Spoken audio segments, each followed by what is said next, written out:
سورہ آل عمران آیت نمبر 104 میں اللہ تعالیٰ فرماتے ہیں کہ تم میں سے ضرور ایک مجموعہ لوگوں کا ایسا ہونا چاہیے جو خیر کی طرف دعوت دینے والے ہوں، یعنی بھلائیوں کا حکم دینے والے ہوں اور برائیوں سے روکنے والے ہوں، اور یہی لوگ کامیاب ہونے والے ہوں گے۔ کیوں یہ کہا گیا کہ کچھ لوگ ایسے ہونا چاہیے؟ کیا سب لوگ ایسے نہیں ہو سکتے؟ تو ٹھیک ہے، اگر سب لوگ ایسے نہیں ہو سکتے تو کچھ لوگوں کا ہونا تو بہت ضروری ہے، تبھی تو یہ مجموعہ کامیاب ہوگا۔ اور اگر کوئی نہیں ہوا تو، اگر کوئی بھی ایسا نہیں ہو جو معاشرے میں برائیاں دیکھ کر ٹوکنے والا ہو اور بھلائیوں کا حکم دینے والا ہو، تو کیا ہوگا؟ 15-20 سال پہلے کے ماحول کا تصور کیجئے، جہاں ہر گھر میں، ہر سماج میں، ہر محفل میں کچھ لوگ ایسے ہوتے تھے جن کے ڈر سے لوگ برائیوں سے رکتے تھے اور جو برائیوں کو دیکھتے ہی ٹوک دیتے تھے۔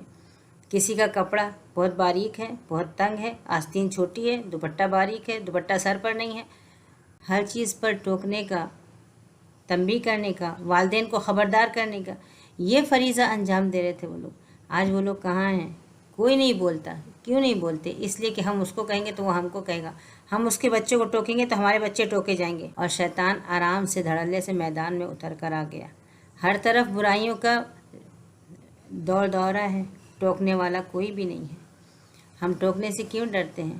ہمیں ڈر صرف اس بات کا ہوتا ہے کہ ہم ان کو ٹوکیں گے تو وہ ہم کو ٹوکیں گے، ورنہ اللہ تعالیٰ نے خود فرمایا ہے کہ وہ تمہارا مقابلہ نہیں کر سکتے۔ تم بھلائی کے کاموں میں آگے بڑھتے رہو، ان کو ٹوکتے رہو، وہ تمہارا مقابلہ نہیں کر سکیں گے، کیونکہ ذلت اور رسوائی، اللہ تعالیٰ کا غضب ان کے گناہوں کی وجہ سے ان کے اوپر مسلط کر دیا گیا ہے، اور وہ اب اس ذلت اور اس رسوائی سے اور اس مسکنت سے نکل سکتے ہیں کیسے؟ ایک ہی راستہ ہے، اللہ کی کتاب اور اس کے رسول کی سنت کی طرف واپس آ جائیں۔